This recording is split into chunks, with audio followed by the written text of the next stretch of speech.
نحمدہ نحمدہ ونصلی ونسلم علی سیدنا و مولانا محمد رسولہ النبی المکین الحنین الکریم رؤوف رحیم. اما بعد، اعوذ باللہ من الشیطان الرجیم. بسم اللہ الرحمن الرحیم.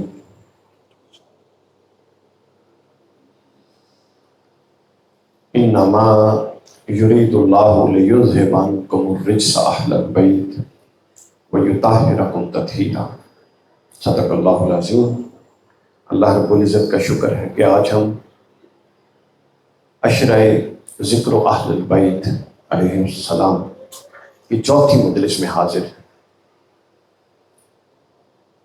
اور ہماری جو گفتگو ہے وہ سلسلہ وار آگے بڑھ رہی ہے، اور آج جو چوتھا دن ہے، آج کی گفتگو کا جو نظم ہے وہ کل کی گفتگو کے مطابقت میں ہوگا. کل ہم نے حضرت مولا علی کرم اللہ وجہ الکریم، حضرت علی رضی اللہ تعالیٰ عنہ علیہ السلام، آپ کی شخصیت پر بات چیت کی، اور اس میں ہم نے بنیادی طور پر جو مواد کا زیادہ تر حصہ تھا وہ حضور شیخ الاسلام کی ایک کتاب کے درس کے طور پر ہم نے لیا. آج کی گفتگو میں ہم ذکر کریں گے اور شخصیت شناسی کا سفر کریں گے حضرت جناب سیدہ کائنات فاطمۃ الزہرا سلام اللہ علیہا. اور اس میں ہم آج پھر حضور شیخ الاسلام کی ایک کتاب ہے الدرۃ البیضاء فی مناقب فاطمۃ الزہرا سلام اللہ علیہا، اس پر بات کریں گے. تھوڑی کھل نہیں رہی آواز بھائی، ہیلو، آواز نہیں کھل رہی. اس پر آج ہم بات کریں گے. سب سے پہلے یہ پہلو ذہن نشین رہے، ٹھیک ہے، یہ پہلو ذہن نشین رہے کہ آج کی گفتگو کے 3 حصے ہوں گے.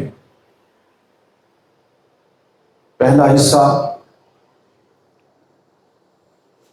آیہ تطہیر پر کچھ بات کریں گے. اس پر مفسرانہ اور علماء کے اقوال والا حصہ نہیں ہوگا، بلکہ آیہ تطہیر کے اندر جو لفظ ہے انما یرید اللہ، کہ بے شک اللہ نے ارادہ کیا، تو لفظ یرید پر بات کریں گے کہ ارادہ الہی سے کیا مراد ہے. اس کے بعد کل کے منہج پر، جس طرح کل ہم نے احادیث نبویہ کی روشنی میں حضرت علی کی سیرت کی تعمیر کی تھی، ایک ایک گوشے کی، اور یوں تصور بڑھاتے بڑھاتے پوری شخصیت کا ایک تصور قائم کیا تھا ذہن. اسی طرح سے آج حضرت سیدہ کائنات کی شخصیت مبارکہ کا تصور سمجھیں گے، جو تصور رسول اللہ صلی اللہ علیہ وآلہ وسلم نے دیا. اور آخر پر آپ کی سیرت کے حوالے سے کچھ واقعات میں آپ کی خدمت میں پیش کروں گا. تو یوں ہماری گفتگو انشاءاللہ تمام ہو جائے گی. سب سے پہلے یہ آیت کو ملاحظہ کر لیں، آیت کو سمجھ لیتے ہیں کہ اللہ رب العزت نے فرمایا کہ بے شک قرآن مجید میں انما یرید اللہ، بے شک یہ اللہ تعالیٰ کا ارادہ ہے، لیذہب عنکم الرجس اہل البیت، کہ وہ اہل بیت نبوت سے ہر طرح کا رجس دور کر دے، ویطہرکم، اور ان کو پاک کر دے، تطہیرا، جیسا کہ پاک کرنے کا حق ہے، اتنا پاک کر دے، اتنا پاک کر دے جتنا کہ پاک کرنے کا حق ہے. یہ آیہ مبارکہ جب نازل ہوئی، حضرت عمرو بن ابی سلمہ، حضرت ام سلمہ کا بیٹا، جو ان کے پہلے شوہر سے تھا، جو رسول اللہ نے پالا اپنے بیٹے کی طرح، وہ روایت کرتے ہیں کہ رسول اللہ صلی اللہ علیہ وسلم ہمارے ہاں موجود تھے، اور یہ آیت نازل ہوئی، آیت تطہیر، جب یہ آیت نازل ہوئی تو اللہ تعالیٰ نے، تو رسول اللہ صلی اللہ علیہ وسلم نے حضرت امام حسن کو بلوا بھیجا۔ دونوں روایتیں ہیں، حضرت عائشہ صدیقہ کے گھر میں یہ ان سے بھی روایت موجود ہے کہ یہ آیت نازل ہوئی، حضرت ام سلمہ کے گھر میں بھی موجود ہے یہ آیت نازل ہوئی، اور یہ بھی امکان موجود ہے کہ رسول اللہ صلی اللہ علیہ وسلم نے دونوں ازواج کے گھر میں یہ والا واقعہ قصداً کیا ہو جو ابھی میں بیان کرنے جا رہا ہوں، یہ معاملہ ہوا۔ تو جب یہ آیت نازل ہوئی نا، انما یرید اللہ لیذھب عنکم الرجس، اب ایک نیچرل بات ہے کہ اللہ کی طرف سے اعلان ہو رہا ہے کہ ایک طبقہ ایسا ہے اہل بیت میں سے، یرید اللہ لیذھب عنکم الرجس اہل البیت، جس سے اللہ ارادہ کر چکا ہے ہر رجس کو دور کرنے کا۔ اور رجس آپ کو پتہ ہے میل کچیل، یعنی چھوٹے سے چھوٹا گناہ شروع کریں اور بڑے سے بڑا گناہ، یہ سارا رجس کے اندر آتا ہے مختصر۔ تو یہ ایک سوال پیدا ہوتا تھا، وہ کون سا طبقہ ہے کہ جس کے بارے میں اللہ تعالیٰ نے اتنا عظیم ارادہ فرما دیا؟ تو رسول اللہ صلی اللہ علیہ وسلم نے خود اپنے مبارک عمل سے اس کو وضاحت کر دی۔ حضرت ام سلمہ کے گھر تھے، یہ آیت نازل ہوئی تو امام حسن کو بلوا بھیجا، پھر امام حسین کو بلوا بھیجا، پھر حضرت علی کو بلوا بھیجا، پھر حضرت سیدہ فاطمہ الزہرا کو بلوا بھیجا۔ جب یہ چاروں آئے تو رسول اسلام کے پاس ایک چادر تھی، تو آپ نے ان چاروں کو، امام حسن اور حسین کو اپنے ادھر بٹھا لیا زانوں پر، اور حضرت علی کو ادھر سے داخل کر لیا اس بازو کے نیچے سے، اور حضرت فاطمہ کو ادھر سے، اور یوں چادر کھینچ لی، اور حضرت ام سلمہ سامنے بیٹھی، اور یہ آیت نازل ہو چکی تو حضور نے فرمایا اللہم ہؤلاء اہل بیت، اے باری تعالیٰ یہ میرے اہل بیت ہیں، جن کی ابھی آیت نازل ہوئی تھی، جو جبرائیل نے صرف رسول اللہ کو بتائی اور رسول نے سب کو بتائی کہ اللہ اہل بیت کے بارے میں پاکی کا ارادہ کر چکا ہے کہ ان کو طاہر کر دے گا، مطہر کر دے گا۔ حضور نے فرمایا اے اللہ یہ میرے اہل بیت ہیں۔ پھر حضرت عائشہ کے گھر میں بھی یہی معاملہ ہوا، اور حضور صلی اللہ علیہ وسلم نے وہاں بھی اسی طرح سب کو جمع کیا اور فرمایا کہ اللہم ہؤلاء اہل بیتی، اے اللہ یہ میرے اہل بیت ہیں۔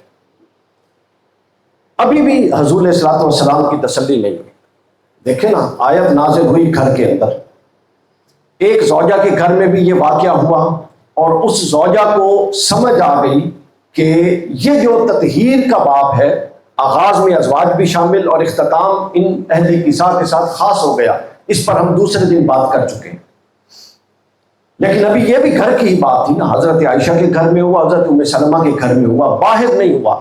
اب منشأ رسالت یہ تھا، اب یہ کسی حدیث میں نہیں ہے لیکن میں سمجھاؤں اس سے یہ بات، کہ منشأ رسالت یہ تھا کہ امت میں یہ بات ایک ایک فرد تک اور صحابہ کی جماعت میں ایک ایک صحابی تک پہنچ جائے کہ یہ جو آیت ہے جس کو آیت تطہیر کہتے ہیں، جس میں اللہ نے پاک کا اعلان کیا ہے، پاک لوگوں کا جو سٹیمپ والے ہیں، سٹیمپ یافتہ اللہ کی طرف سے مہر والے ہیں، جن پر مہر لگ گئی ہے پاکی کی، اللہ کے رسول چاہتے تھے یہ ہر ایک کو پتہ لگے۔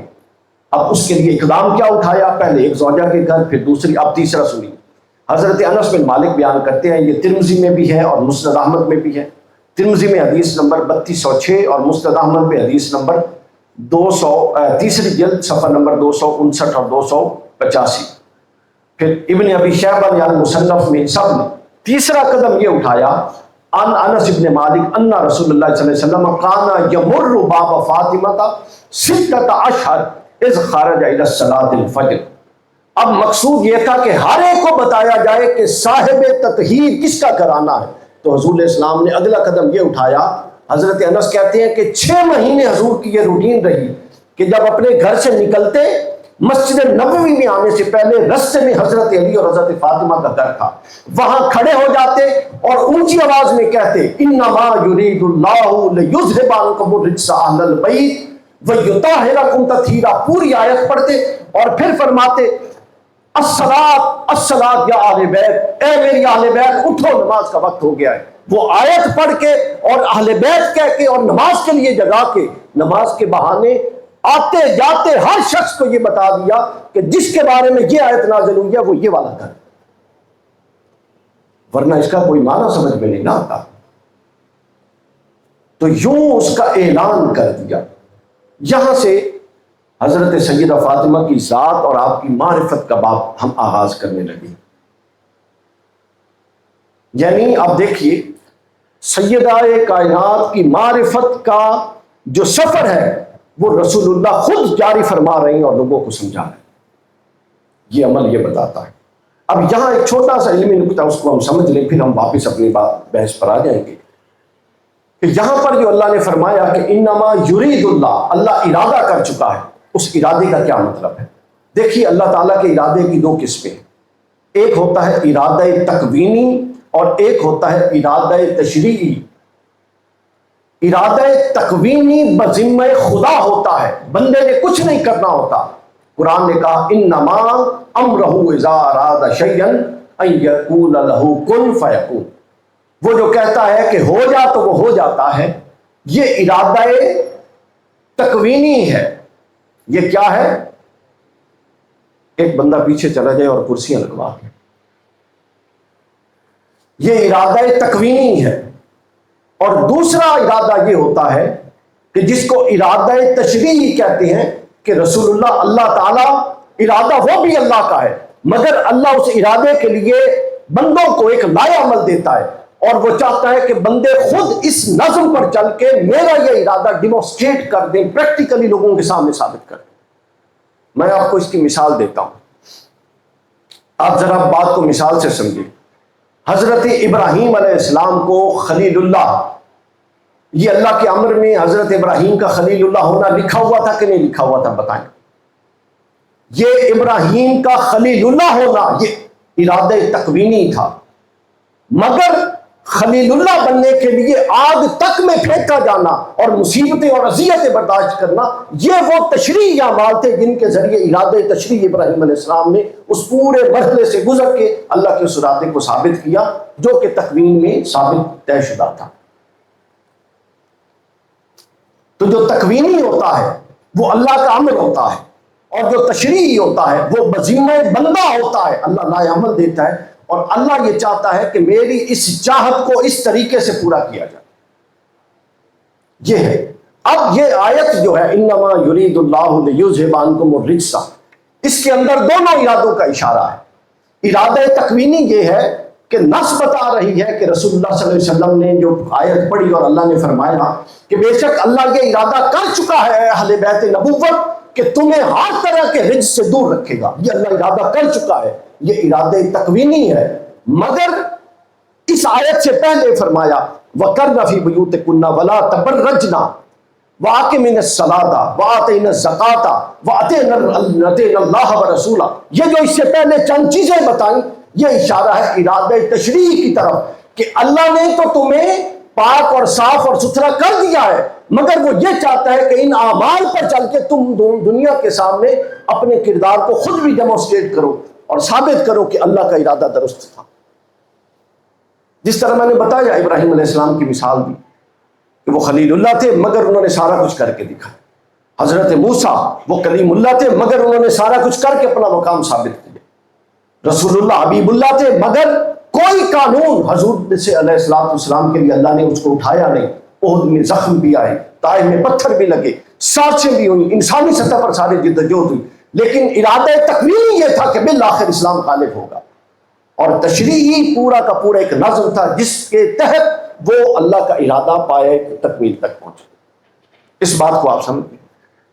اب یہاں پر دونوں ارادے پائے جاتے ہیں کہ اللہ تعالیٰ نے اہل بیت نبوت کو اور جناب سیدہ کو اس مقام میں تطہیر پر فائز کیا ہے، مگر ساتھ ایک لائحہ عمل بھی دیا ہے۔ کیوں؟ چونکہ محض اس مقام پر فائز کرنا مقصود نہیں، بعد والوں کے لیے سیرت بھی بنانا مقصود تھا تاکہ خواتین کے لیے سیرت بن جائے۔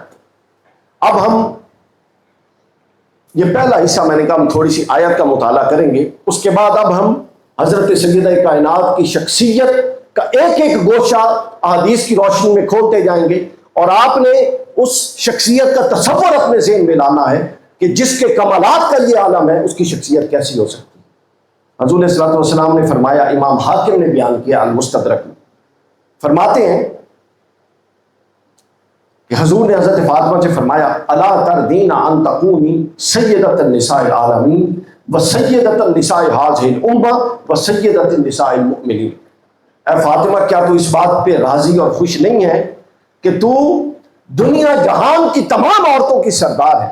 پھر فرمایا تو میری اس امت کی تمام عورتوں کی سردار ہے، اور پھر فرمایا تو مومنین کی تمام عورتوں کی سردار ہے۔ یہاں سے بات شروع ہو رہی ہے، یہاں سے بات شروع ہو رہی ہے۔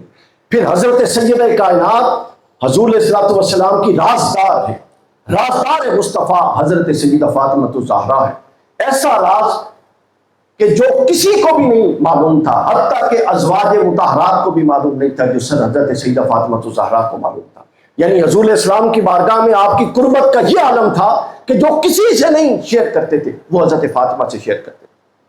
صحیح بخاری کے اندر ہے اور صحیح مسلم، حضرت عائشہ فرماتی ہیں کہ حضرت فاطمہ، ہم سب ازواج مطہرات حضور کی زوجہ ہیں، ہم اکٹھی تھیں اور ہم میں سے ایک بھی باہر نہیں تھی، سب اندر حجرے میں تھی، اور ہم نے دیکھا کہ حضرت فاطمہ چلتی ہوئی آ رہی ہیں۔ ہم سب ازواج ایک دوسرے کو آنکھوں میں بتا رہی تھیں کہ تم نے دیکھا ہے کہ فاطمہ کا چلنا منوان ویسے ہے جیسے مصطفیٰ چلتے ہوتے، تو وہ اس طرح چل کے آ رہی تھی۔ کہتی ہیں حضور علیہ السلام کی بیماری کے دن تھے آئین، اور حضور نے ساری ازواج لائن میں بیٹھی تھی تو حضرت فاطمہ کو پکڑ کے اپنے پاس اپنے پہلو میں بٹھایا، حضرت فاطمہ سے کوئی بات کی تو حضرت فاطمہ رونے لگ گئی، اور پھر تھوڑی دیر بعد پھر حضرت فاطمہ سے کوئی بات کی تو حضرت فاطمہ ہنسنے لگے۔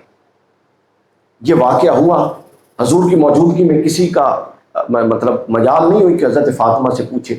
جب وہ مجلس برخاست ہوئی تو حضرت عائشہ فرماتی ہیں اسی حدیث پہ صحیح بخاری کہ میں نے فاطمہ سے پوچھا کہ کیا رسول اللہ نے کہا تھا، آپ مسکرا پڑی، اور پھر کیا کہا تھا، آپ رو پڑی؟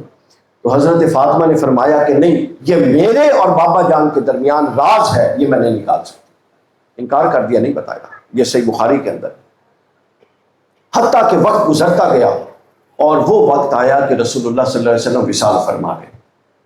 حضرت عائشہ کے بھی ذہن میں یہ بات اٹک گئی کہ ایسا کچھ ضرور ہے کہ جو فاطمہ نہیں بتا رہی۔ جب وصال ہو گیا تو ایک دفعہ حضرت عائشہ حضرت فاطمہ کے پاس بیٹھی تھی تو دوبارہ پوچھتی ہیں کہ فاطمہ وہ اس وقت رسول اللہ نے کیا کہا تھا، تم نے نہیں بتایا؟ تو فرمایا کہ اس وقت چونکہ حضور حیات تھے تو آپ کی حیات میں آپ کا راز افشا کرنا وہ مناسب نہیں تھا، اب وصال ہو گیا تو اب میں بتا دیتی ہوں۔ پہلے حضور نے مجھے یہ فرمایا کہ فاطمہ، ہر سال جبرائیل آ کے میرے ساتھ قرآن کا ایک دورہ کرتا تھا، اس سال آ کے اس نے 2 دورے کیے ہیں، لہٰذا یقینی ہے کہ میری وفات قریب ہے۔ اور پھر ساتھ یہ فرمایا کہ میں بھی جانے والا ہوں اور میرے بعد 6 ماہ کے اندر تم بھی آ کے مجھ سے ملو۔ حضرت فاطمہ فرماتی ہیں اس بات نے مجھے رلا دیا،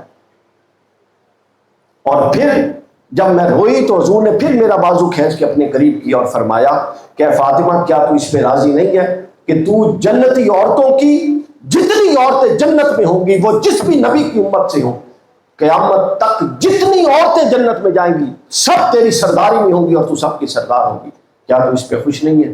فرماتی ہیں جب یہ کہا تو میں پھر ہنس پڑا۔ حضور کی وفات کے بعد یہ راز افشا کی، آپ اندازہ کر، یہ قربت کا مقام تھا۔ پھر حضرت ابو ہریرہ بیان کرتے ہیں ان رسول اللہ صلی اللہ علیہ وسلم قال ان ملک السماء لم یکن زارنی، آسمانوں پر فرماتے ہیں کہ ایک فرشتہ ہے جس نے مجھے کبھی نہیں دیکھا تھا، اس نے اللہ کی بارگاہ میں عرض کی کہ مجھے نیچے جانے دیا جائے، میں رسول اللہ کی زیارت کرنا چاہتا ہوں۔ تو اللہ نے اسے اجازت دی اور فرمایا کہ پہلی دفعہ جا رہا ہے رسول اللہ کو ملنے تو ایسے نہ جا بلکہ ایک تحفہ بھی لے کر جا۔ اور وہ تحفہ کیا دیا کہ وہ آ کے حضور نے فرمایا اس فرشتے نے مجھے یہ خوشخبری دی کہ اللہ تعالیٰ آپ کو یہ خوشخبری سناتا ہے کہ آپ کی جو صاحبزادی ہے حضرت سیدہ فاطمہ، ان کو اللہ نے ساری کائنات کی خواتین پر سردار منتخب کر دیا ہے۔ جس طرح آپ کو تمام جہانوں بشمول انبیاء سب مردوں پر سردار متعین کیا ہے، عورتوں میں تو چونکہ نبی ہے نہیں تو نبوت والا چیپٹر تو ویسے ختم، علاوہ اس کے جتنی خواتین ہیں ان سب کا سردار متعین کیا ہے۔ ہاں ایک استثناء ہے، آگے حدیثیں بھی ہیں، وہ استثناء یہ ہے کہ خدیجہ پھر بھی تیری ماں اور وہ تجھ سے افضل ہے، حضرت خدیجہ رضی اللہ تعالیٰ عنہ سلام اللہ علیہ۔ پھر یہ جو حضرت سیدہ فاطمہ الزہرا ہے، یہ وہ بنیادی مرکز ہے جن کا گھرانہ سردار ہے۔ بہت ساری روایات الگ الگ اس پر موجود ہیں۔ اب حضرت فاطمہ کے والد کون ہیں؟ انبیاء کے سردار۔ حضرت فاطمہ کے شوہر کون ہیں؟ اولیاء کے سردار۔ اب تیسری سنیے بات، حضرت حذیفہ بیان کرتے ہیں، امام ترمذی نے بیان کیا 3781 نمبر حدیث۔ حضرت حذیفہ بیان کرتے ہیں کہ حضور نے فرمایا کہ ایک فرشتہ جو اس سے پہلے نہیں اترا تھا، اس نے اللہ سے اجازت لی، یہ ایک اور فرشتہ ہے، اجازت لی اور خوشخبری دی جو زمین پر آئے گا اور وہ ایک تحفہ لائے گا، اور وہ تحفہ یہ کہ رسول اللہ کو بتایا کہ فاطمہ جنتی عورتوں کی سردار، اور جو فاطمہ کے دونوں بیٹے ہیں حسن اور حسین وہ جنتی جوانوں کے سردار ہیں۔ یعنی خود خواتین کی سردار، والد مردوں کا سردار، بیٹے جوانوں کے سردار، اور شوہر اولیاء کا سردار۔ آپ اندازہ کر لیں کیسی مرکزی حیثیت حضرت فاطمہ کو اللہ نے دی، کیسی مرکزی حیثیت۔ اس کے بعد آگے چلیے، آگے حضرت عبداللہ بن، اب ایک پہلو آپ کے سامنے آ گیا کہ افضلیت میں، مقام و مرتبے میں حضرت فاطمہ کے ساتھ کوئی کسی کا مقابلہ نہیں۔ اب اگلا حصہ کھولیے شخصیت کا ایک دوسرا پہلو۔ حضرت عبداللہ بن مسعود بیان فرماتے ہیں، عن عبداللہ بن مسعود قال قال رسول اللہ صلی اللہ علیہ وسلم، کہتے ہیں کہ حضور نے فرمایا کہ بے شک فاطمہ نے اپنی عصمت اور پاک دامنی کی یوں حفاظت کی ہے کہ اللہ تعالیٰ نے مجھے وحی بھی کی ہے اور مجھ سے وعدہ بھی فرمایا ہے۔ وحی یہ کی کہ جب فاطمہ پیدا ہوئی تھی مجھے اللہ نے وحی کی کہ اس کا نام فاطمہ رکھو، یہ فاطمہ سے ہے، فاطمہ، اور اس کا مطلب یہ آزاد کیا ہوا۔ اللہ نے مجھ سے یہ وعدہ کیا تھا کہ یہ فاطمہ الزہرا اور اس کی اولاد میں قیامت تک آنے والے جتنی آل ہے، اللہ نے ان سب کو فاطمہ کی طہارت کی وجہ سے اور فاطمہ کا صاحب تطہیر ہونے کی وجہ سے جہنم سے آزاد کر دیا۔ یہاں اعلیٰ حضرت نے ایک بہت اہم نقطہ اٹھایا، یہ جو شریعہ کے اسٹوڈنٹس ہیں ان سے میں مخاطب ہوں علماء، اعلیٰ حضرت امام احمد رضا نے یہاں ایک بہت شاندار نقطہ اٹھایا۔ اعلیٰ حضرت فرماتے ہیں کہ یہ سوال ہوا اعلیٰ حضرت سے کہ کیا ساری اولاد علی جہنم سے آزاد ہے؟ حضرت علی نے 9 نکاح کیے تھے، حضرت فاطمہ کے علاوہ 8 شادیاں تھیں، 18 بیٹے تھے، 12 سے 14 کے قریب بیٹیاں تھیں، اور پھر ان کی آگے نسلیں۔ اس دور میں کثیر ازواج ہوا کرتی۔ تو یہ پوچھا اعلیٰ حضرت سے تو کیا جتنے آل علی ہیں ان سب پر اس کا اطلاق ہوتا ہے؟ اعلیٰ حضرت علیہ السلام نے دلائل کے ساتھ اس بات کو ثابت کیا فتاوی رضویہ میں، اور ساتھ احادیث کے ریفرنسز دے کر ثابت کیا کہ اس حدیث کا اطلاق علی المرتضیٰ کی ساری اولاد پہ نہیں ہوتا، صرف فاطمی اولاد پر ہوتا، جو حضرت فاطمہ کے نسب سے ہوں گی۔ اگر ان میں سے کوئی اسلام قبول کر چکا ہے اور اسلام کے دائرے سے باہر نہیں ہے، اللہ تعالیٰ اس کو جہنم کے نزدیک بھی نہیں جانے دے۔ یہ اولاد فاطمہ کا امتیاز ہے۔ قرآن مجید نے کہا نا وَأَبُوهُمَا صَالِحًا، واقعہ ہے نا حضرت خضر کا اور حضرت موسیٰ کا۔ تو حضرت خضر ایک بستی میں گئے اور انہوں نے کھانا بھی نہیں پوچھا اور اس کی دیوار تعمیر کر دی۔ تو حضرت موسیٰ نے کہا کہ کیوں دیوار تعمیر کر رہے ہیں، یہ تو کھانا بھی نہیں پوچھ رہے۔ تو قرآن نے اس واقعے کا بیان کیا، قرآن نے کہا اس لیے کہ ابوہما صالحا، اور علماء کہتے ہیں یہ جو کہا نا کہ ان کا باپ صالح تھا، یہ 7ویں پشت میں تھا، تو اگر اس کی 7ویں پشت سے فیض نیچے آ رہا تھا تو پھر حضرت سیدہ فاطمہ الزہرا کا فیض نیچے تک کیوں نہیں آئے گا؟ وہ بھی پھر سادات میں چلتا ہے، وہ بھی سادات میں چلتا ہے۔ پھر ایک اور شخصیت کا باب کھولیے کہ رسول اللہ صلی اللہ علیہ وسلم حضرت فاطمہ الزہرا کی، جس طرح میں نے کہا نا کہ آیہ تطہیر کا مصداق کون ہے، یہ رسول اللہ خود دروازے پر نستک دے دے کے بتاتے تھے کہ اس گھر کے لیے یہ آیت نازل ہوئی۔ اسی طرح حضور صلی اللہ علیہ وسلم حضرت فاطمہ جب آتی، جب ان کی طرف جاتے تو ان کی تکریم کے ذریعے خود اہل بیت نبوت کی تکریم کا خود سنت بنا کے درس دیا۔ حضرت فاطمہ کا ادب صرف محبت کی بنیاد پہ نہیں ہے بلکہ یہ عمل رسول ہونے کی بنیاد پہ سنت بھی ہے۔ امام حاکم نے مستدرک میں بیان کیا عبداللہ ابن عمر سے، وہ بیان کرتے ہیں کہ رسول اللہ صلی اللہ علیہ وآلہ وسلم کی یہ عادت مبارکہ تھی کہ جب کسی غزوے یا سفر پہ جاتے تو سارے لوگوں سے ہر زوجہ کے حجرے میں جاتے، کچھ کچھ وقت وہاں پر گزارتے، الوداع کرتے، اور اپنے گھوڑے پر اونٹنی پر سوار ہونے سے پہلے آخری بار جس سے ملتے اور بات کرتے وہ حضرت فاطمہ ہوتی، اور جب سارے سفر کے بعد واپس آتے تو کسی زوجہ کسی بیٹی کی طرف جانے سے پہلے سب سے پہلے جس سے ملتے وہ بھی حضرت فاطمہ ہوتی۔ یعنی جاتے ہوئے آخری ملاقات اور آتے ہوئے پہلی ملاقات حضرت فاطمہ سے تھی۔ اور عبداللہ بن عمر کہہ رہے ہیں، عمر نہیں، عمر رضی اللہ تعالیٰ عنہ کے بیٹے عبداللہ بن عمر، تو وہ کہتے ہیں کہ ہماری ساری زندگی کا تجربہ تھا، ہم نے رسول اللہ کے سارے غزوات پر آتے جاتے دیکھا، مدینے میں رہتے تھے، سارے ایک اکٹھے گھر میں تھے، یوں احاطہ بنا ہوا تھا مسجد نبوی کے ارد گرد۔ تو کہتے ہیں کہ ہماری ساری زندگی کا یہ تجربہ تھا کہ ہم نے دیکھا کہ حضرت رسول اللہ صلی اللہ علیہ وسلم حضرت فاطمہ سے مل کر جاتے اور واپسی پر حضرت فاطمہ سے آتے۔ اور پھر امام حاکم نے ایک اور بڑی شاندار بات بیان فرمائی، فرماتے ہیں کہ حضور صلی اللہ علیہ وسلم کی یہ عادت تھی کہ جب حضرت فاطمہ تشریف لاتی تو حضور صلی اللہ علیہ وسلم اب عمر میں بھی چھوٹی، مقام میں بھی چھوٹی، حضور کی بیٹی تھی نا، مگر جب حضرت فاطمہ آتی رسول اللہ جتنے صحابہ کے مجمع میں ہوتے حضرت فاطمہ کی تعظیم کے لیے کھڑے ہو جاتے تھے۔ حضور کی اور بیٹیاں بھی تھیں، وہ بھی آتی تھی، مگر تعظیم کے لیے حضرت فاطمہ کے لیے کھڑے ہو جاتے، تعظیم کے لیے کھڑے ہوتے۔ پھر حضرت فاطمہ کا کبھی ہاتھ چومتے اور کبھی ماتھا چومتے، اور اپنی چادر سے ایک طرف سے رکھ کے اپنی چادر پر حضرت فاطمہ تو زہرا کو بٹھاتے، آپ اندازہ کریں، اپنی چادر پر بٹھاتے۔ اور پھر اس کے بعد انہوں نے ایک بڑا شاندار جملہ حدیث کا نقل کیا حضرت عبداللہ بن عمر، وہ کہتے ہیں کہ اکثر اوقات ایسا ہوتا کہ جب حضرت فاطمہ آتی اور رسول اللہ ان سے ملتے اور ان کی پیشانی کو یا ان کے ہاتھ کو بوسہ دیتے، وہ رسول اللہ کے ہاتھ کو بوسہ دیتی، تو اس سلام دعا میں اکثر حضور ایک جملہ فرمایا کرتے تھے، جیسے صحابہ آتے تو وہ حضرت حضور کو کہتے کہ فدا کا امی و ابی یا رسول اللہ آپ پر ہمارے ماں باپ قربان ہو، مگر جب حضرت فاطمہ آتی تو رسول اللہ یہ جملہ کہتے کہ اے فاطمہ میرے ماں باپ تجھ پر قربان۔ آپ اندازہ کر لیں، یہ حضور فرمایا کرتے تھے کہ اے فاطمہ میرے ماں باپ تجھ پر قربان۔ اب یہ دوسرا ایک شخصیت کا حصہ جوڑ لیجیے، میں نے کہا کہ ایک ایک گوشے سے آپ کو پورا ایک تصور واضح کر رہا ہے مقام اور مرتبے کا حضرت فاطمہ تو زہرا ہے۔ پھر اس کے بعد ان مسور بن مخرمہ رضی اللہ تعالیٰ عنہ بیان کرتی ہے، یہ بڑی شاندار حدیث اور بڑی معنی خیز حدیث بیان کرتے ہیں کہ رسول اللہ صلی اللہ علیہ وسلم نے فرمایا فاطمہ بدعۃ منی، یہ صحیح بخاری کی حدیث نمبر 3510 اور صحیح مسلم کی حدیث نمبر 2449 ہے۔ حضور نے فرمایا فاطمہ بدعۃ منی فمن اغضب بہا اغضب، کہ حضور نے فرمایا فاطمہ میرے جگر کا یا میرے جسم کا ٹکڑا ہے، جگر کا ٹکڑا ہے، جو اس کو غضب نہ کرتا ہے وہ مجھ کو غضب نہ کرتا ہے۔ جگر کا ٹکڑا کہہ کے اب اس حدیث کے اندر ایک راز ہے، اس پر ہم تھوڑی سی بات کریں۔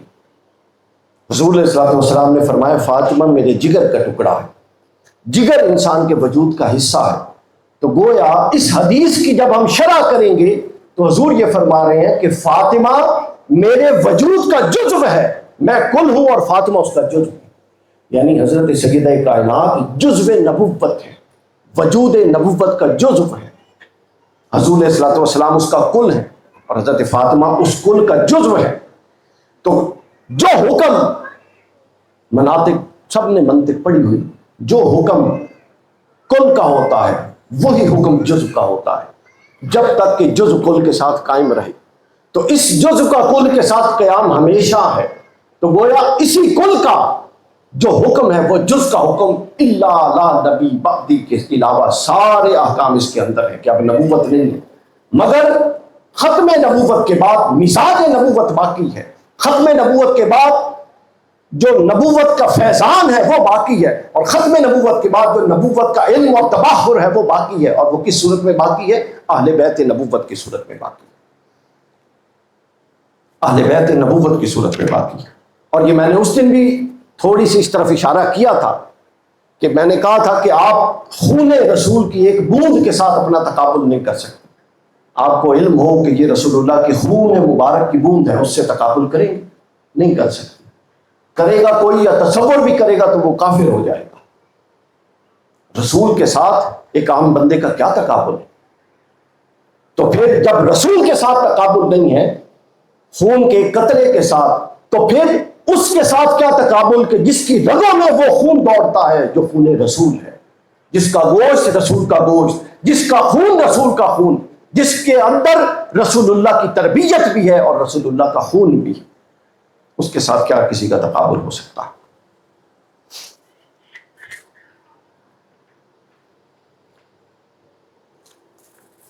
تو میں نے عرض کیا کہ رسول اللہ نے خود حضرت سیدہ کائنات کے آداب سکھائے کہ جب آپ صحابہ کے مجمع میں ہوتے، جتنے بھی اہم میٹنگ ہوتی، جتنے بھی لوگ ہوتے، اگر حضرت فاطمہ آتی تو حضرت فاطمہ کی اہمیت لوگوں کے ذہن نشین کرنے کے لیے آپ ان کے استقبال میں کھڑے ہو جاتے۔ کتنے صحابی آتے، بڑے بڑے لوگ آتے، کبھی کسی کے استقبال میں نہیں کھڑے ہوتے، صرف حضرت سیدہ کائنات آتی ان کے استقبال میں کھڑے ہوتے۔ اور پھر آگے میں نے اس کی تفصیل پہلے ہی بیان کر دی۔ اس کے بعد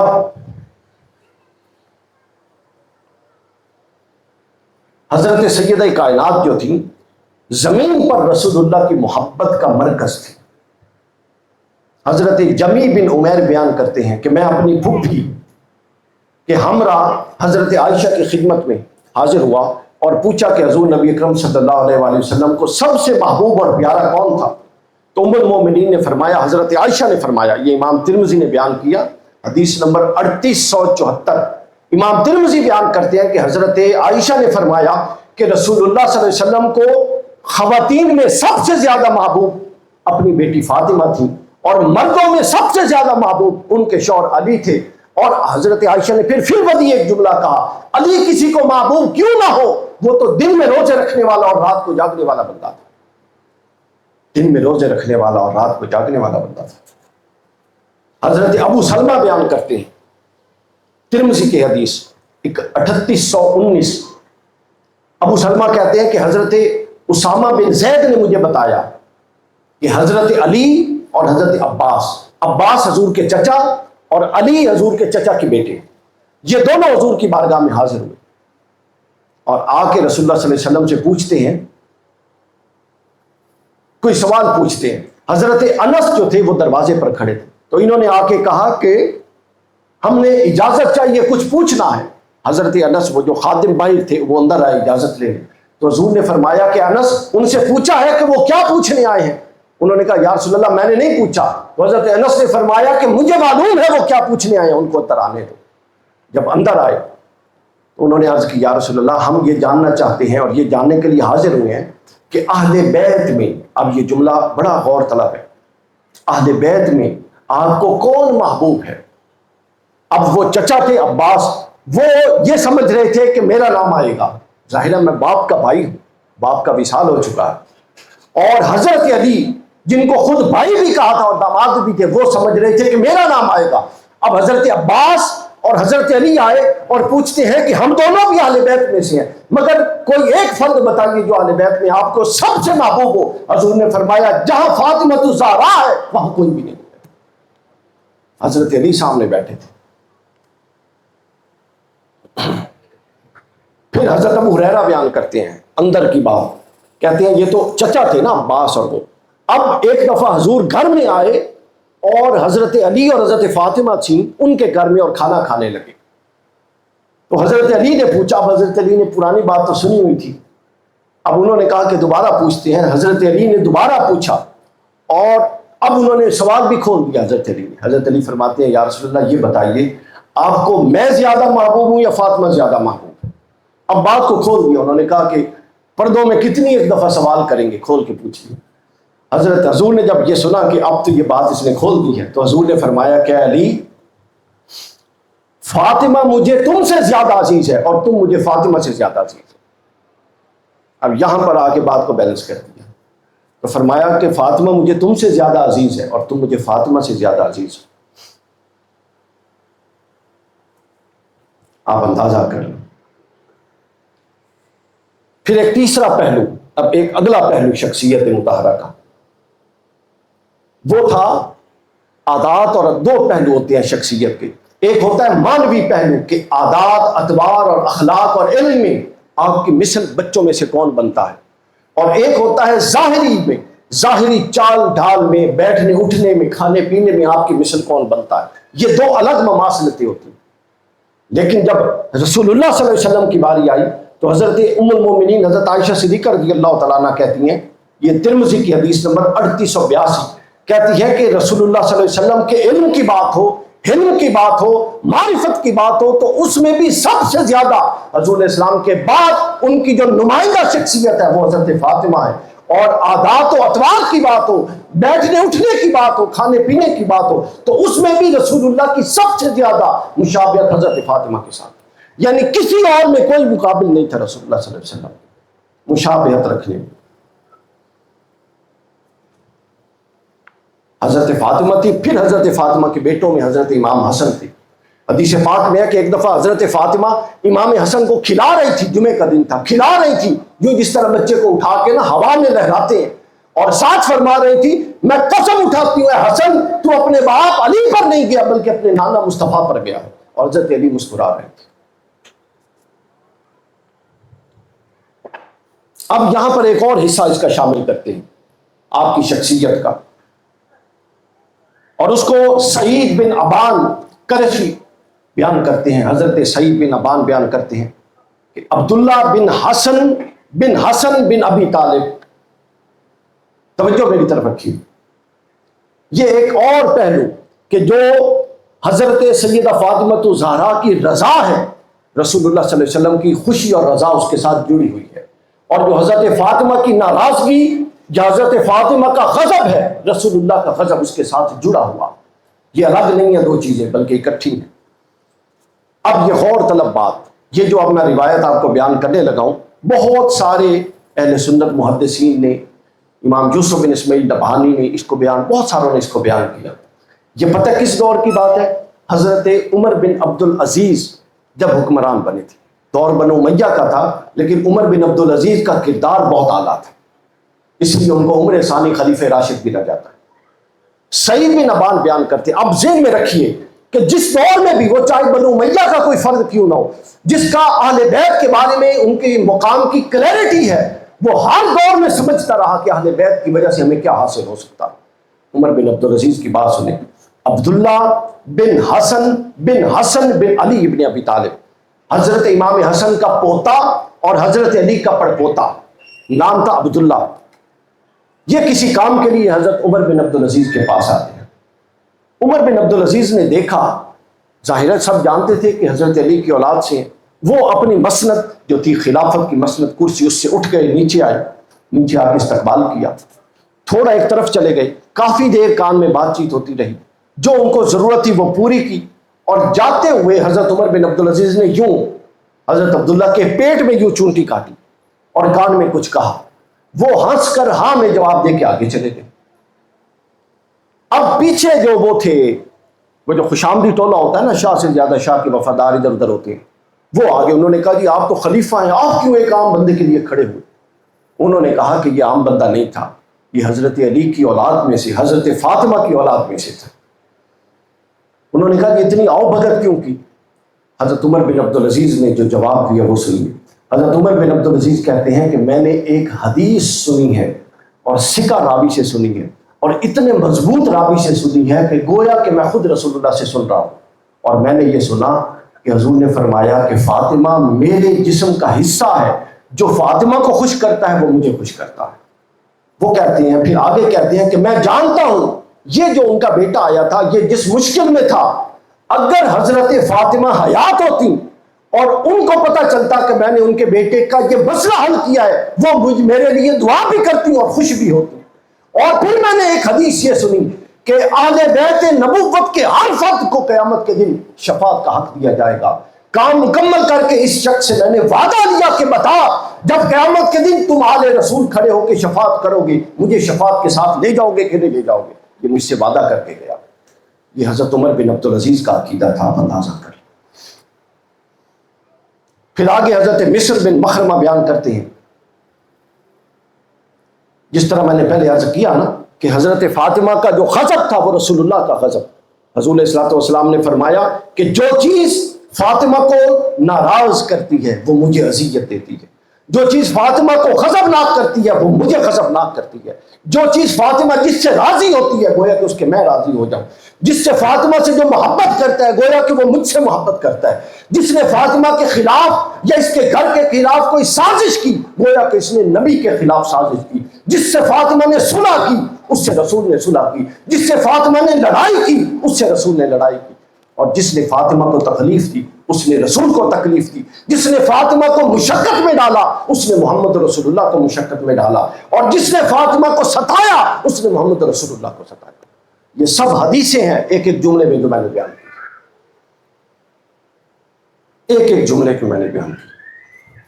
اس کی تائید میں صرف ایک حدیث بیان کر دیتا ہوں، یہ ساری چیزیں اس میں آ جائیں گی۔ حضرت زید بن ارقم بیان کرتے ہیں، امام ترمذی نے 3870 اور ابن ماجہ نے 145 نمبر حدیث میں بیان کیا۔ حضرت زید بن ارقم کہتے ہیں کہ حضور نے فرمایا ان رسول اللہ صلی اللہ علیہ وسلم قال لعلی وفاطمہ والحسن والحسین انا حرب لمن حاربتم وسلم لمن سالمتم۔ فرمایا کہ یہ 5 لوگ سمجھ لیں، سن لو لوگوں کہ یہ جو 4 لوگ ہیں، علی ہے، فاطمہ ہے، حسن اور حسین ہے، انا حرب لمن حاربتم، جو ان سے لڑے گا اس سے لڑنے کے لیے میں تیار کھڑا ہوں، اور جو ان کے ساتھ صلح کرے گا اس سے صلح کرنے کے لیے میں تیار کھڑا ہوں۔ اس کے اندر یہ باقی ساری باتیں خود بخود آ جاتی ہیں، آپ خود سمجھ لیجیے اس کے اندر کہ یہ کتنی اہم بات ہے۔ پھر اگلا پہلو شخصیت مبارکہ کا، یعنی جس سے عظمت کا اور مقام کا پتہ چلے۔ انسان ہے، پیدا ہوتا ہے، بڑا ہوتا ہے، پھر اس کی شادی ہوتی ہے۔ ہم عام انسانوں کی شادیاں زمین پر ہوتی ہیں، لیکن اہل بیت نبوت کی شادیاں پہلے آسمانوں پر ہوتی ہیں پھر زمین پر اترتی ہیں۔ حضرت انس بن مالک بیان کرتے ہیں، محب طبری نے الریاض النصر فی مناقب عشرہ میں بیان کیا، اور امام محب طبری نے ہی ذخائر العقبہ کے اندر بھی بیان کیا۔ حضرت انس بن مالک رضی اللہ تعالیٰ عنہ فرماتے ہیں کہ رسول اللہ نے فرماتے ہیں کہ رسول اللہ مسجد میں تشریف فرما تھے اور ان کے ساتھ حضرت علی تھے، اور حضرت علی سے حضور نے فرمایا کہ علی ابھی یہ جبرائیل آئے تھے میرے پاس اور یہ مجھے بتا رہے تھے کہ اللہ نے تمہارا نکاح فاطمہ کے ساتھ کر دیا ہے، اللہ نے تمہارا نکاح فاطمہ کے ساتھ کر دیا ہے، اور آگے فرمایا تمہارے اور فاطمہ کے نکاح پر 40,000 فرشتوں کو بطور گواہ شامل کیا ہے۔ آپ اندازہ کریں، 40,000 فرشتوں کو بطور گواہ شامل کیا ہے، اور شجر طوبہ سے کہا ہے کہ اس پوری مجلس پر وہ موتی اور یاقوت برسائے، اس نے عرش پر موتی اور یاقوت برسائے۔ اب مجھے حکم دیا گیا ہے کہ میں اس نکاح کو زمین پر منعقد کروں، اور اندازہ کیجئے عرش پر نکاح ہوا، اللہ نے وحی نازل کی، اور سنت رسول یہ ہے کہ حضور جا کے حضرت فاطمہ سے پھر بھی ان کی رضا پوچھ رہے ہیں، حکم نہیں سنا رہے، اور فرماتے ہیں کہ فاطمہ کیا علی کے ساتھ تمہارا نکاح کر دوں؟ حضرت فاطمہ آگے سے خاموشی اختیار کرتی ہیں، جس کو رسول اللہ کی رضامندی پر معمول کرتی ہیں۔ تو وہی آ چکی ہے کہ نکاح ہو چکا ہے، اس کے بعد نبوت کا مقام یہ ہے کہ کسی معاملے میں ہاتھ سے نہیں، اللہ کے رسول کی سنت ہی تو بننی تھی ہمارے لیے پوری کی پوری زندگی۔ اس کے بعد جا کے انہوں نے بیٹی سے اس کی رضا کو پوچھا، پھر اس کے بعد اس نوعیت کی بہت ساری احادیث ہیں۔ پھر ایک شخصیت کا ایک اگلا باب دیکھیے، اگلا باب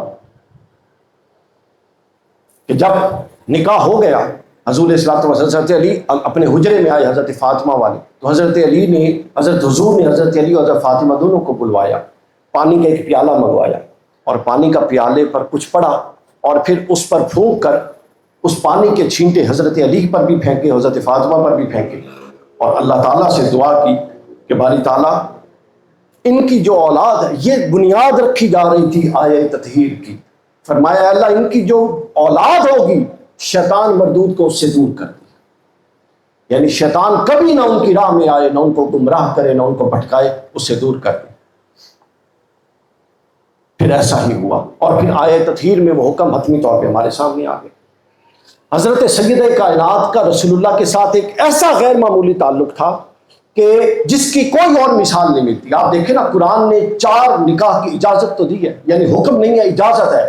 اس سے پہلے کئی 100 نکاح لوگ کرتے تھے، لمیٹائز کر کے اسلام نے 4 پر حد بندی کر دی بہت ساری شرائط کے ساتھ.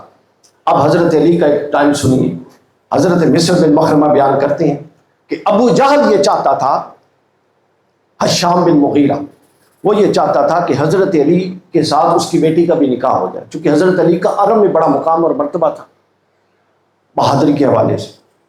اب یہ خبر جو تھی یہ رسول اللہ صلی اللہ علیہ وسلم تک پہنچی. اب یہ ایک بات ذہن میں رکھیے کہ اسلام میں 4 شادیوں کی اجازت تھی. رسول اللہ صلی اللہ علیہ وسلم نے فرمایا کہ علی خبردار، میں تمہیں دوسرے نکاح کی اجازت نہیں دے سکتا، میں تمہیں دوسرے نکاح کی اجازت نہیں دے سکتا، میں تمہیں دوسرے نکاح کی اجازت نہیں دے سکتا. اور پھر فرمایا اس لیے نہیں دے سکتا کہ جو چیز فاطمہ کو اذیت دیتی ہے وہ پھر مجھے بھی اذیت دیتی ہے. یعنی ایک دوسری عورت آئے گی، ایک فطری بات ہے، اگر اس سے فاطمہ کو اذیت دی جائے، ایک امکانی بات تھی نا، ممکن تھی اذیت ہو، ممکن تھی نہ ہو، لیکن رسول اسلام نے اجازت نہیں دی. حضرت فاطمہ کی حیات میں حضرت علی نے دوسرا نکاح نہیں کیا، اور یہ معاملہ آیا حضور اسلام نے نص قطعی کے ساتھ منع کر دیا. بلکہ علماء نے تو یہاں تک لکھا ہے، ابھی آج میں پڑھ رہا تھا، یعنی بات تھوڑی سخت ہے لیکن میں آپ کو حضرت فاطمہ کے مرتبے کے حوالے سے بتا دوں کہ علماء نے یہ لکھا ہے کہ رسول اللہ نے حضرت علی پر حضرت فاطمہ کی زندگی میں دوسرا نکاح حرام کر رکھا تھا. اب رسول ہے، رسول تو کسی پر بھی کچھ حلال اور حرام کر سکتے، اس کے پاس تو اختیار ہے. چونکہ وما ینطق عن الہوی، ہمارے پاس 2 ہی سورس ہیں، یا قرآن ہے یا حدیث سوال رسول ہے. تو حضور نے جو کہنا تھا وہ بطور باپ نہیں کہنا تھا، بطور رسول کہنا تھا. تو حضور اسلام نے بطور رسول اپنے ایک امتی علی بن ابی طالب پر دوسرا نکاح حرام کر رکھا تھا. آپ اندازہ کر لیں.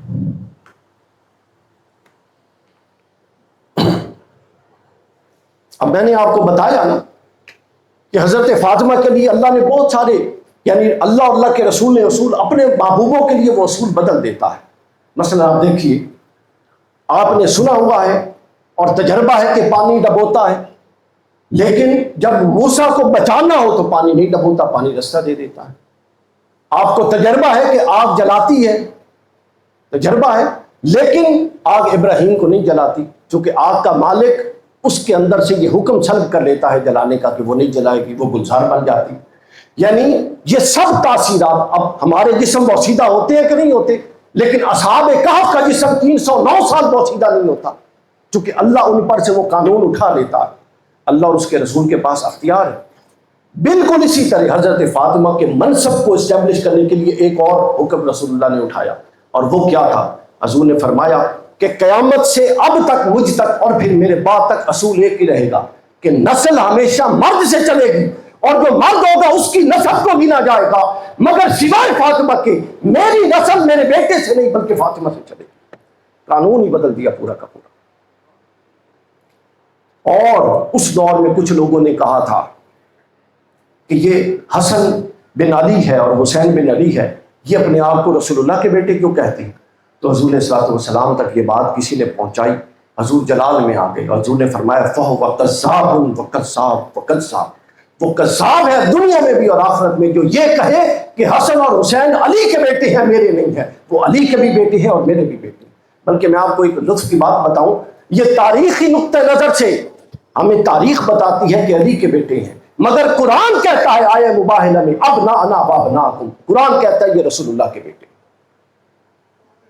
قرآن کیا کہتا ہے؟ یہ رسول اللہ کے بیٹے. اور پھر ایک اور حضرت سیدہ کے لیے اللہ کے رسول نے استثناء پیدا کیا. حضور نے فرمایا، یہ مستدرک للحاکم علی الصحیحین، حدیث صحیح ہے، علامہ البانی نے صحیح کہا. حضور نے فرمایا قیامت کا دن ہوگا، ہر نسب منقطع ہوگا، ماں باپ سے دور، ماں بیٹے سے دور بھاگے گی، بیٹا ماں سے دور بھاگے گا، باپ بیٹی سے دور بھاگے گا، ہر ایک نفسہ نفسی کے عالم میں ہوگا، اور ہر ایک کو اپنے انجام کی فکر ہوگی کہ مجھے کیا ہوگا. اس وقت جب سب نسب منقطع کر دیے جائیں گے، حضرت فاطمہ الزہرا کا نسب قائم رہے گا، اور اس وقت بھی فاطمی نسب کے جو سادات ہیں وہ اس شان سے میدان محشر میں آئیں گے کہ صرف ان کو پہچانا جائے گا کہ یہ فاطمی سادات ہیں، باقی کسی کی پہچان نہیں ہوگی، الا یہ کہ کسی کا علم اور عمل اتنا بڑا ہو جائے کہ اس کے ایک اپنا تشخص بن جائے.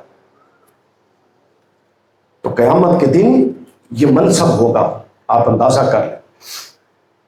اور پھر قیامت میں انبیاء بھی آئیں گے۔ انبیاء آئیں گے کہ نہیں آئیں گے بتائیں؟ انبیاء کی ازواج آئیں گی کہ نہیں آئیں گی؟ انبیاء کی بیٹیاں آئیں گی بتائیں؟ سب آئیں گے نا بھائی، جو پیدا ہوا ہے اس نے آخرت میں آنا ہی آنا ہے، آئیں گے کہ نہیں؟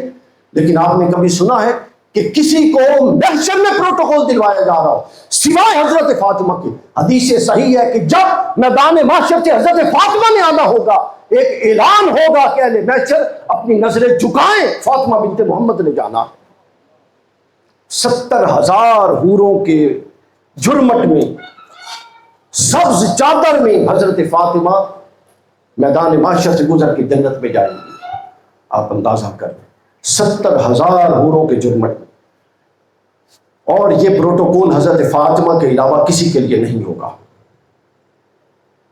اور پھر اگلا پروٹوکول سنیے، صحابی نے پوچھا کہ یا رسول اللہ، انبیاء جب میدان محشر میں آئیں گے تو اپنی سواریوں پر آئیں گے۔ حضور کی اونٹنی کا نام تھا اسبا۔ آپ کس پر آئیں گے؟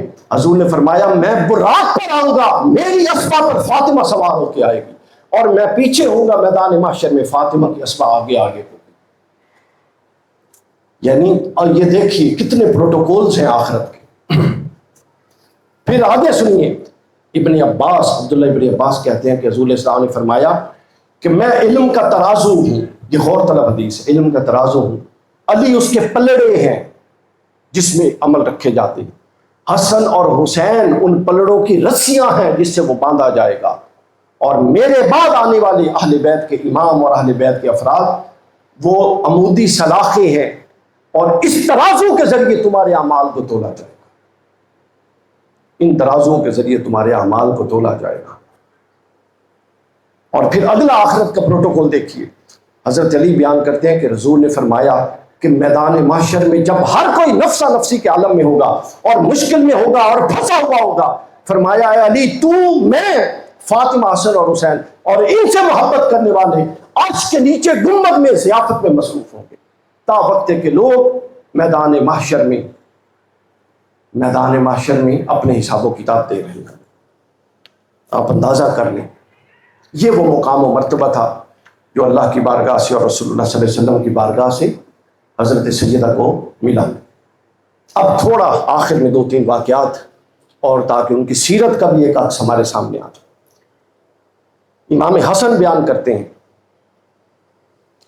کہ میں نے جب سے ہوش سنبھالا اور آنکھ کھولی، میں اپنی والدہ کو دیکھتا تھا کہ رات ساری وہ نماز پر مصلی پر گزارتی تھی، اور دن میں جتنا کام کرتی تھی دوران کام قرآن کی تلاوت ان کی زبان پر ہوتی تھی۔ حضرت سیدہ فاطمہ زہرا کی اللہ رسول اللہ کی بارگاہ میں تو جو اہمیت تھی وہ میں نے کچھ بیان کی۔ اب میں آپ کو ایک واقعہ اچانک مجھے یاد آ گیا۔ اللہ کی بارگاہ میں حضرت فاطمہ کے دل میں ایک چھوٹا سا ملال ہو تو اللہ ایک پورا قانون بدل کے اس ملال کو ختم کرتا تھا۔ ہوا کیا؟ اب ذرا یہ سنیے بات، یہ بڑی پرلطف 2-3 واقعات ہیں۔ مجھے کہا بھی گیا تھا کہ خواتین کے لیے کچھ واقعات اس میں شامل کیے جائیں۔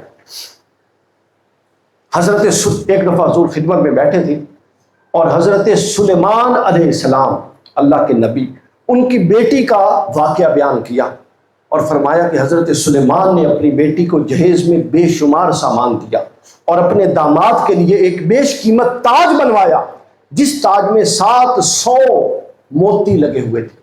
حضور بیان کر رہے تھے۔ حضرت علی نے یہ سارا سنا اور گھر آ کے حضرت فاطمہ کو بتایا کہ حضور نے بیان کیا ہے کہ حضرت سلیمان نے جو اپنی بیٹی کو جہیز دیا تھا اور جو اپنے داماد کو تاج دیا تھا اس میں 700 موتی لگے ہوئے تھے، اور یہ تھا اور وہ تھا۔ اب حضرت حضور نے بیان کیا، حضرت علی نے سنا، اور جس طرح ڈسکشن ہوتی ہے گھر میں آ کے بیان کر دیا۔ اب حضرت فاطمہ کی طبیعت پر یہ بات بوجھ بن گئی کہ کہیں علی کے ذہن میں یہ تو نہیں ہے کہ سلیمان تو اپنی بیٹی کو اور اپنے داماد کو 700 موتیوں والا تاج دیں اور علی ابن ابی طالب رسول اللہ اپنی بیٹی فاطمہ کو سادگی سے رخصت کریں، کہیں یہ بات تو ذہن میں نہیں آ گئی۔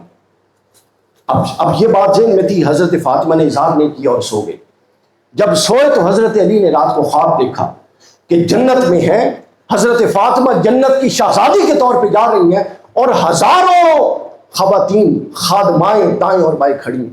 ان میں سے ایک خاتون ہے جس نے بہت خوبصورت لباس پہنا ہوا ہے اور وہ بار بار پلٹ کے حضرت فاطمہ کی طرف مخاطب کرنے کی کوشش کرتی ہے کہ مجھے تھوڑی دیر کے لیے دیکھ لیں. اب حضرت علی اسی خواب میں حضرت فاطمہ سے پوچھتے ہیں کیا فاطمہ یہ خاتون کون ہے جو آپ کی طرف بار بار متوجہ ہوتی ہے؟ حضرت فاطمہ مسکرا کے کہتی ہیں یہ سلیمان کی وہ بیٹی ہے جس کے داماد کو رسول اللہ ان کے والد نے تاج دیا تھا اور میری خادماؤں میں کھڑی. پھر حضرت علی صبح اٹھے اور پھر انہوں نے بات چیت کو بہتر کیا اور مطلب انہیں احساس ہو گیا کہ حضرت فاطمہ نے اس بات کو محسوس کیا. آپ اندازہ کر لیں. پھر اسی طرح ایک دفعہ کیا ہوتا ہے، حضرت عثمان رضی اللہ تعالیٰ عنہ نے حضور کی دعوت کی اور حضور سے فرمایا یا رسول اللہ آپ نے آہستہ چلنا ہے، میں نے قدم گنتے ہیں. انہوں نے کہا کہ کیسے قدم گننے ہیں، کیا کرنا ہے؟ فرمایا کہ میں نے یہ عہد کیا ہے کہ آپ کے گھر سے میرے گھر تک آپ جتنے قدم اٹھائیں گے میں ہر قدم کے برابر ایک غلام آزاد کروں گا، تو اس لیے میں نے قدم گننے. اب حضرت علی گئے، سب صحابہ گئے، کھانا کھایا. حضرت علی نے آ کے گھر حضرت فاطمہ کو یہ بات بتائی. حضرت علی نے ساتھ اس خواہش کا اظہار کیا کہ فاطمہ کاش ہمارے پاس بھی اتنا مال ہوتا، ہم بھی رسول اللہ کی دعوت کرتے. ایک دن گزرا تو حضرت فاطمہ نے اگلے دن کہا کہ آپ رسول اللہ کو کہیں ساری صحابہ کے ساتھ آ گئے دعوت کے لیے. ادھر ساری رات تہجد میں جاگتی رہیں اور کہتی ہیں کہ اے باری تعالیٰ، ادھر جاگتی رہیں.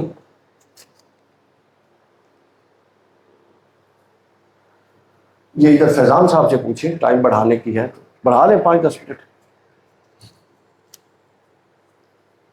ادھر حضرت فاطمہ جو ہے ساری رات جاگتی رہیں.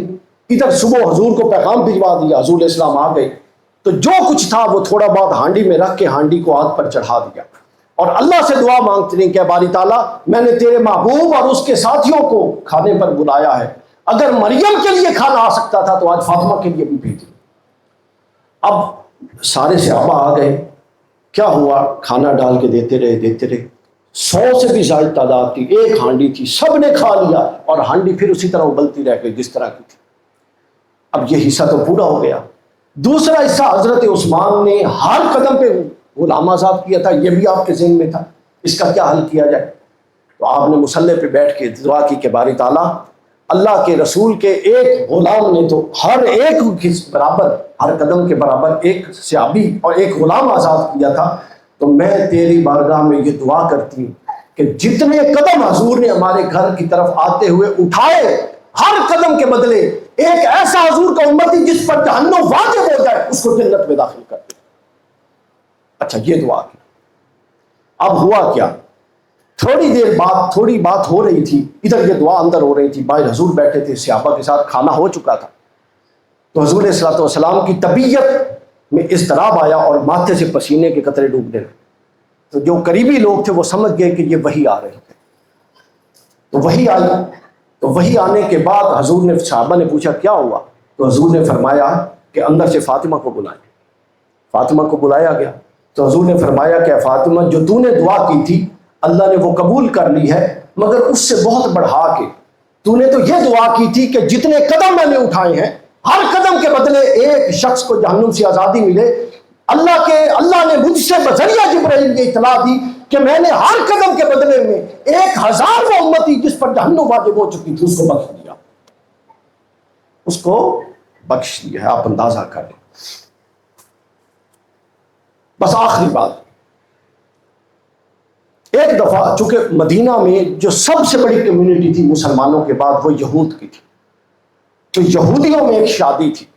ایک خاتون آئی اور وہ آ کے کہتی ہیں حضرت فاطمہ کو کہ آپ نے ضرور ہماری شادی میں آنا ہے. اب وہ دیکھتے تھے کہ حضرت فاطمہ کا جو لباس تھا اس پہ پیوند لگے ہوتے تھے. ان پر، حضرت فاطمہ پر ان کی بدنیتی عیاں تھی کہ وہ بلوائیں گی، چونکہ یہ رسول اسلام کی بیٹی ہیں تو وہاں بلوا کر خدا نخواستہ ان کی کوئی تضحیق کا کوئی معاملہ کریں گی. اچھا اب کیا ہوتا ہے؟ حضرت فاطمہ نے جب اس بات کو آبزرو کیا تو اللہ کی بارگاہ میں دعا کی کہ باری تعالیٰ میں نے وعدہ بھی کر لیا ہے، تو فاطمہ اپنا وعدہ بھی نہیں توڑ سکتی، جانا بھی ہے، اور میں ان کی نیت بھی بھانپ چکی ہوں، کہ ان کی نیت یہ ہے کہ وہ تاخیر کریں. تو اب معاملہ تیرے ہاتھ میں ہے. ابھی یہ معاملہ چل رہا تھا کہ حضرت جبرائیل نزہۃ المجالس میں حضرت جبرائیل علیہ السلام جنت سے لباس لے کر آئے.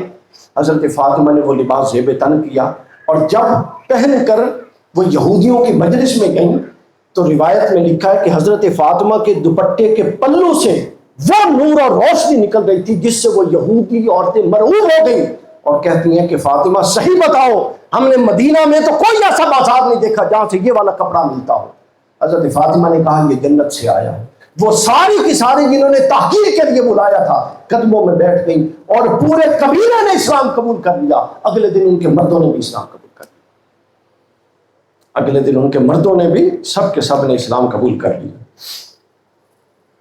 تو یہ وہ مقام تھا جو آپ کو اللہ تعالیٰ کی بارگاہ میں اور رسول اللہ صلی اللہ علیہ وآلہ وسلم کی بارگاہ میں حاصل تھا. مگر اس کے باوجود عمل کا یہ عالم تھا کہ چکی پیستے پیستے آپ کے ہاتھ پر گرہیں پڑی ہوئی تھی، چھوٹی چھوٹی گانٹھیں پڑی ہوئی تھی. ایک دفعہ حضور اسلام کی خدمت میں گئیں، مال غنیمت آیا تھا کہ چند ایک غلام مانگ لیں.